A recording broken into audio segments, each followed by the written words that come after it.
혹시 마음에 근심거리 하나쯤 없는 분 계신가요? 아마 없으실 거예요. 그런데 왜 예수님은 우리에게 근심하지 말라고 하셨을까요? 오늘 그 이유를 한번 제대로 파헤쳐 보겠습니다.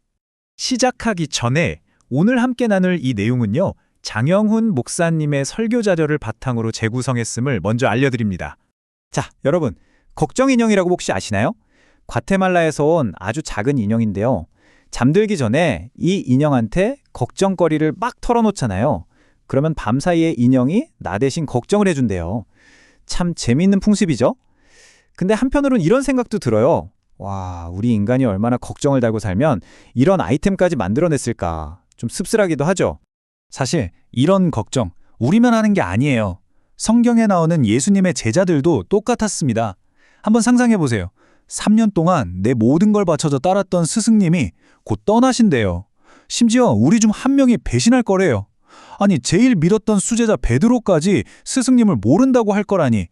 정말 그날 밤 제자들의 세상은 말 그대로 와르르 무너져 내리는 완전 멘붕 상태였을 겁니다.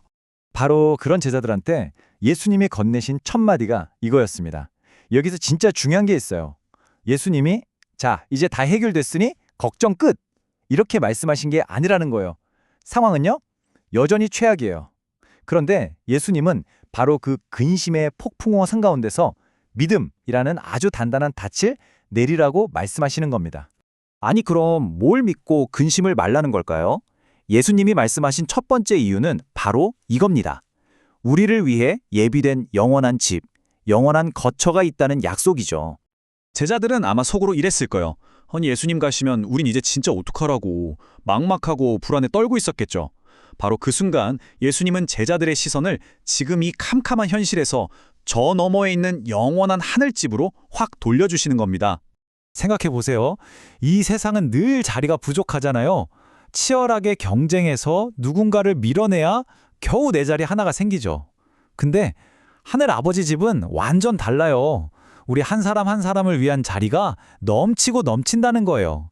그리고 여기서 거처를 예비한다는 게 단순히 인테리어 공사 끝내놓겠다 이런 뜻이 아니에요. 이건 훨씬 더 깊은 의미가 있습니다. 바로 예수님이 십자가에서 죽으시고 부활하심으로써 우리가 하나님께 갈 수 있는 그 길 자체를 완성하시겠다는 거죠.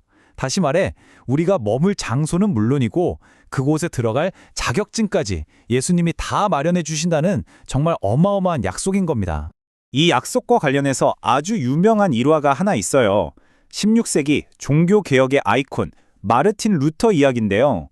루터는 사실 평생을 생명의 위협 속에서 살았거든요. 그러다 한 번은 너무 큰 근심에 빠져서 밥도 안 먹고 그냥 방에 들어누워만 있었던 거예요. 바로 그때 아내인 카타리나가 검은 상복을 쫙 빼입고 나타난 겁니다. 루터가 너무 놀라서 물었죠. 아니, 여보, 누가 죽었어? 그러자 아내가 딱 한마디 합니다. 하나님이 돌아가신 것 같아서요. 살아계신 하나님을 믿는 당신이 이렇게 절망할 리가 없잖아요. 와, 이 한마디에 루터가 정신이 번쩍 든 거죠. 아, 맞다. 영원하신 하나님이 계시지. 그분이 나를 위해 예비하신 영원한 집이 있지. 바로 그 믿음으로 근심을 훌훌 털어버렸다고 합니다. 자, 그럼 근심하지 말아야 할 두 번째 이유로 넘어가 볼까요? 그건 바로 예수님 자신이 하나님께로 가는 유일한 길이 되어주시기 때문입니다. 이때 제자 도마가 질문을 던져요. 주님, 어디로 가시는지 저희가 그 길을 모르겠습니다. 아주 솔직한 질문이죠. 여기에 대한 예수님의 대답은 아마 성경에서 가장 유명한 구절 중 하나일 겁니다. 잘 들어보세요. 예수님은 길을 알려주는 내비게이션이나 표지판이 아니에요. 길, 그 자체가 되신다는 겁니다. 진리에 대해 설명하는 철학자가 아니라 진리 그 자체가 되신다는 선언이죠. 세상은 흔히 이렇게 말하잖아요. 뭐로 가도 서울만 가면 되지. 어떤 길로 가든 정상에서 만나면 되는 거 아니야? 근데요, 한번 생각해 보세요. 칠흑같이 어두운 밤, 험한 산속에서 길을 잃고 헤매는 사람한테 어디로 가든 괜찮아 라고 말하는 것만큼 무책임한 말이 있을까요?